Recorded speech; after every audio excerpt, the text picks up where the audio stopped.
Hello, my lovely people of the internet. Today, I wanted to talk to you about more Pokemon Champions, speculations, slash predictions, slash opium. Particularly, prize money. Because it's kind to have, and also kind of important to esports. So, like many good Pokemon videos before this one, let's start by talking about Dota 2.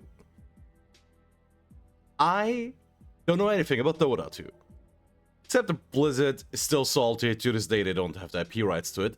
Thanks, Warcraft 3 modders. But what I do know is that among the highest prize pool in esports history, Dota's The International, aka TI, dominates the top spots.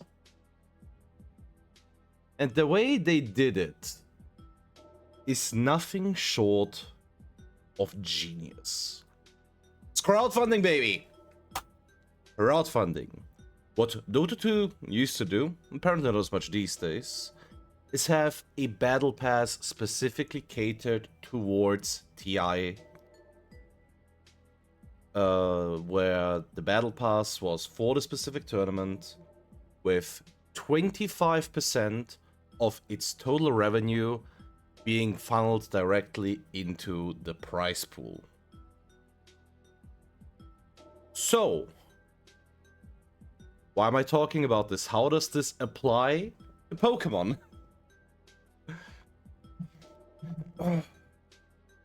Simple enough. Please, for the love of God, just copy and paste it. Just copy and paste it. With Champions being free to play, the topic of monetization being rather important for a lot of people interested in playing it whenever it does come out at some point next year. And here's the thing. With phone compatibility being already confirmed, and the victory points in Champions being very directly stated to not be directly purchasable, the question of how are they going to make money with this game it's a valid concern. Since, yeah, charging for the Pokemon directly themselves seems a bit unlikely. The model does imply that they want you to play the other games to catch them and then transfer them over for the sake of then using them. Makes the name of the game cosmetics. I've touched upon this a bit in previous videos slash Twitch streams, but the best course of action I can see is them basically expanding on what Pokemon Unite did and put costumes for the Pokemon themselves into Champions. Just look at previous World Championship Pikachus. Look at it and tell me that that won't work as an in-game costume to be purchasable, to be used in battles. And aside from that, things like music bundles from, let's say, previous games or remixes, and maybe even custom entries a la Diamond, Pearl, Platinum with the sticker system, I think would be quite fitting for this kind of game. Since we are talking about it as a competitive, PvP-centric live service game that, come its release, will be part of an already established circuit. And as such, makes it all the more important to be easily playable for many, many years to come. And as a competitive game, again, Arabic, very, very huge emphasis on that. Making it a bit of a pay-to-win mess where some potential free-to-play users would be left in the dust would be kind of a mistake for the long run, since you do want to generate this goodwill. And let's face it, this is Pokemon we're talking about. So many people have such a deep-running adoration for it. It rivals the depths of the mines of Moria. I mean, for the love of everything, just look at this. Look at all the merch I have here. And you can't even see all of it because it doesn't fit in the background. So yeah, people will be willing to spend their money on Pokemon as long as what you're offering is even just halfway decent. Which brings us back to the main topic of this video.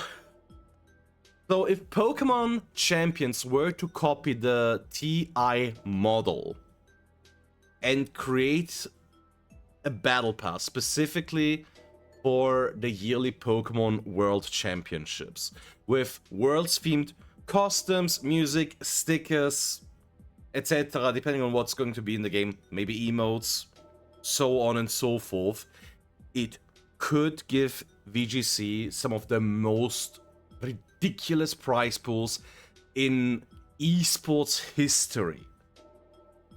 Perhaps even dethroning the International, which has claim to the highest prize pool in esports with a whopping 40 million US dollars for a singular tournament in 2021. And for the record, I am in no way trying to be disrespectful to Dota. I mean, the entire basis of this video is me finding what Valve has done with this just brilliant. I adore it. I love it. But come on, dude. Come on, man. This is Pokemon we're talking about here. It is the single most profitable brand on the entire planet. And thus, I find the crowdfunding model to seem like a perfect way to utilize this. Like, you have this absurd level of cloud. You have Pikachu, the mother of all mascots. So there is certainly a lot that can be done with that. So if the Pokemon Company were to copy this model, I could absolutely see a future where the Pokemon World Championship might just create multiple millionaires every single year. Esports has definitely reached this dimension if you look at things like Capcom Cup or SNK World Finals, where the winners are being turned into millionaires. In particular with a 1.5 million prize for the first place in Fatal Fury alone. It does not seem that unrealistic in this day and age. And that just kind of sounds awesome.